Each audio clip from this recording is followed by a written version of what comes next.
అమ్హారిక. మాకు 1000 కోట్లు very common అంటూ గతేడాది మీసం తిప్పింది టాలీవుడ్. ఇంకేం ఈ ఏడు వచ్చే పాన్ ఇండియా సినిమాలతో దుమ్ము లేచిపోతుందని అనుకున్నారంతా. కానీ సినిమాలు ఎక్కువ, సక్సెస్ తక్కువ. అయితే ఓజీ మొదటి రోజే 100 కోట్లని కొట్టడంతో మరోసారి ఆశల పల్లెకిలో ఊరేగుతుందట మన టాలీవుడ్. గతం ఎంతో ఘనం అన్నట్లుగా ఉంది టాలీవుడ్ వ్యవహారం.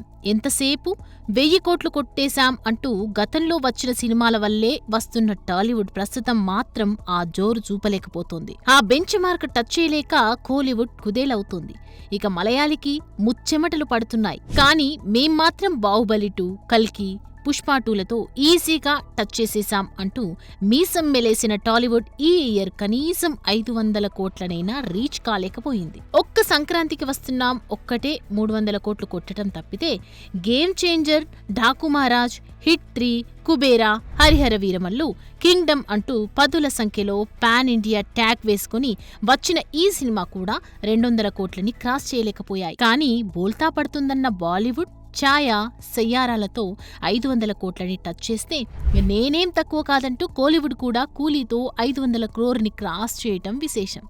ఇక బడా నంబర్స్కి ఆమడ దూరం ఉండే మాలీవుడ్ కూడా లూసిఫర్ 2, లోకా వంటి సినిమాలతో 250+ కలెక్షన్లతో ఆల్ టైమ్ హైయెస్ట్ నంబర్స్ని చూడ్డం గమనార్హం. అయితే భారీ అంచనాలతో థియేటర్లోకి ఎంట్రీ ఇచ్చిన ఓజీ మొదటి రోజే ఏకంగా 100 కోట్లపై చిలుకు కలెక్షన్స్ని చూడటంతో కనీసం పవన్ అయినా 2025ని మెమరబుల్గా మార్చుతాడా లేదా అన్న క్యూరియాసిటీ కనిపిస్తోంది. అయితే సినిమా కేవలం ఫర్ ఫ్యాన్స్ అన్న టాక్ రావటం కాస్త మైనస్సే. మరి ఈ టాక్తో ఓజీ లాంగ్ రన్ ఏమాత్రం నెట్టుకొస్తుందో చూడాలి.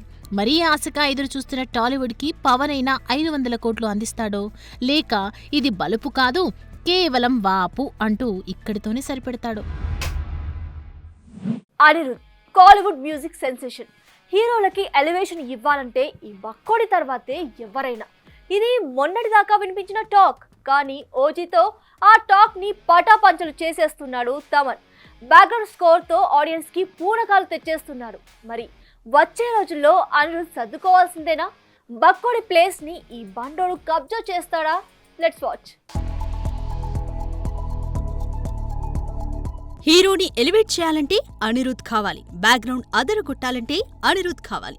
సాలిడ్ సౌండింగ్ ఇవ్వాలంటే అనిరుద్ కావాలి. ఇలా అనిరుద్ అంటూ కోలీవుడ్ కుర్రాడి చుట్టూ తిరిగారు చాలా మంది బడా మేకర్స్. కానీ ఇప్పుడు నేనున్నానంటూ ప్రూవ్ చేస్తున్నాడు తమన్. ఓజీ ఫీవర్ తో అల్లాడిపోతున్న అభిమానులు ఏకంగా తమన్ కి పాలాభిషేకాలే చేస్తున్నారు. ఒక దశలో ఓజీకి తమన్ ఇచ్చిన బ్యాక్గ్రౌండ్ మ్యూజిక్ వల్లే సినిమాలో మైనస్లను ఆడియన్స్ పెద్దగా పట్టించుకోలేదన్న టాక్ కూడా నడుస్తోంది. పవన్ కి ఎలివేషన్, బ్యాక్గ్రౌండ్ సౌండింగ్ ఆ రేంజ్ లో ఇచ్చాడు. మరి వాస్తవానికి తమన్ అఖండ, వీరసింహారెడ్డి వంటి సినిమాలకి దద్దరిల్లిపోయే సౌండ్ ఇచ్చినా అవన్నీ మాస్ అన్న ట్యాగ్ వేసుకున్నవే.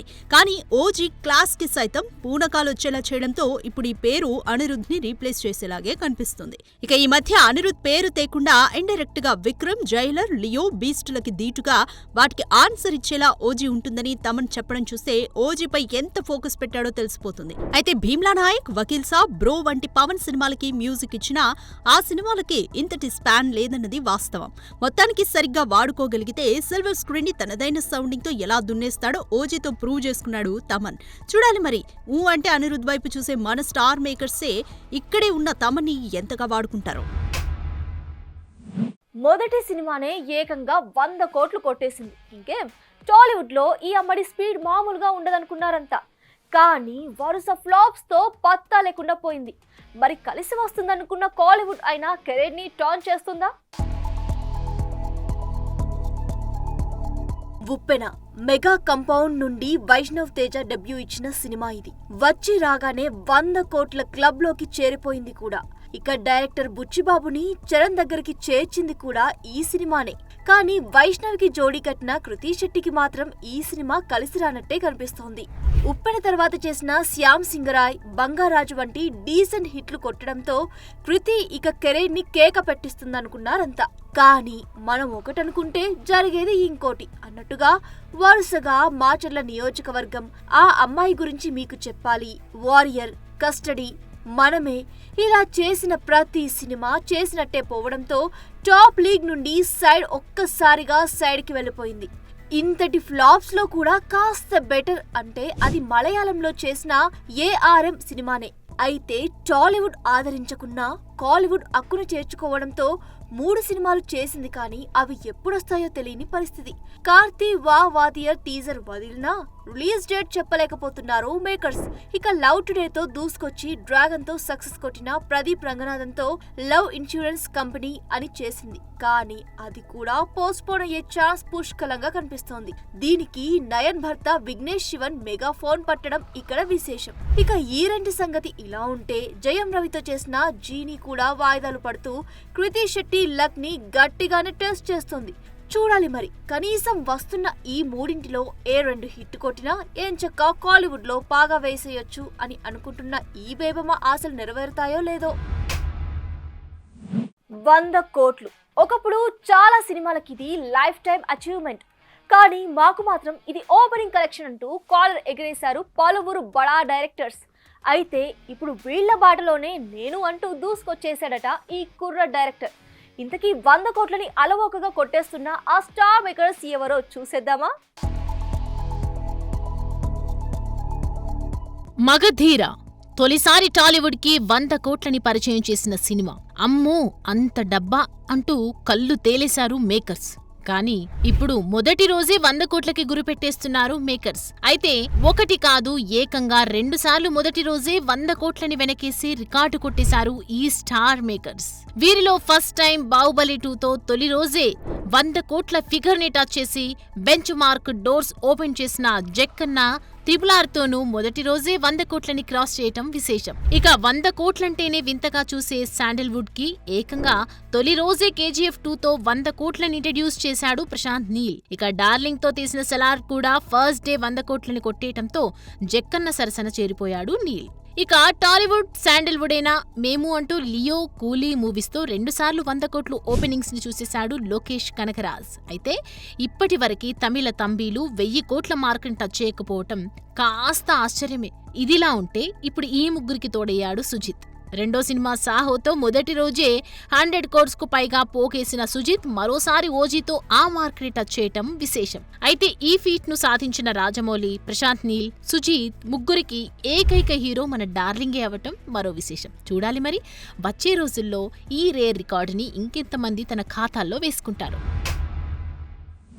నందమూరి కొణిదెల వారి మధ్య వార్ కంటిన్యూ అవుతుందా? బాలయ్య కామెంట్సే దీనికి బెస్ట్ ఎగ్జాంపులా? లేటెస్ట్ గా చిరు వదిలిన లెటర్ తో ఈ దూరం మరింత పెరగనుందా? ఫ్రెండ్స్ గా కలిసిపోయిన ఫ్యాన్స్ మధ్య మళ్ళీ వార్ మొదలవుతుందా? కలిసిపోయినట్టు ఉంటారు, కానీ టైం వచ్చినప్పుడు మొత్తం కక్కేస్తారు. తాజాగా చిరు బాలయ్య వ్యవహారం చూస్తే ఇలాగే కనిపిస్తుంది. ఇదివరకు ఎన్ని విభేదాలున్నా ఏపీలో సర్కార్ సెట్ చేయటంలో పవన్ కీ రోల్ పోషించడంతో నందమూరి కొణిదెల ఫ్యామిలీస్ కలిసిపోయినట్లే కనిపించింది. కానీ అది అప్పటి వరకే అన్నట్లుగా మరోసారి మనసులోని మాటల్ని బయటపెట్టేశాడు బాలయ్య. అప్పట్లో చిరంజీవి గట్టిగా మాట్లాడటం వల్ల జగన్ సినీ సెలబ్రిటీలతో భేటీ అయ్యారు అనటం అబద్ధమంటూ ఫైర్ అయ్యాడు బాలయ్య. దీంతో అసలు ఇది జరిగింది అంటూ లెటర్ వదిలాడు చిరు. నేను లీడ్ తీసుకోవటం వల్లే వాల్తేరు వీరయ్యకైనా వీరసింహారెడ్డికైనా టికెట్స్ రేట్స్ పెరిగాయంటూ బాలయ్యకి కౌంటర్ వేశాడు.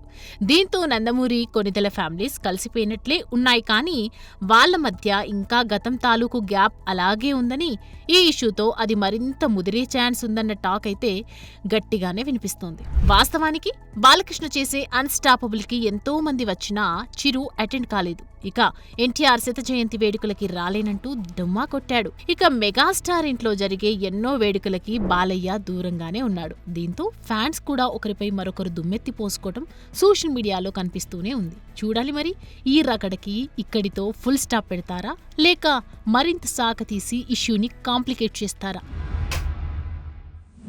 డివివి ఎంటర్టైన్మెంట్ పై డివివి దానయ్య, కళ్యాణ్ దాసరి నిర్మించిన సినిమా ఓజీ. పవర్ స్టార్ హీరోగా సుజిత్ డైరెక్షన్ లో వచ్చిన ఈ సినిమా సెప్టెంబర్ 25న ఎంట్రీ ఇచ్చిన సంగతి తెలిసిందే. ఇక సినిమా సాలిడ్ టాక్ తో వసూళ్ల వర్షం కురిపిస్తుండటంతో సక్సెస్ మీట్ ఏర్పాటు చేసింది మూవీ టీం. హోప్ మీ అందరికీ మూవీ నచ్చింది అని అనుకుంటున్నాను.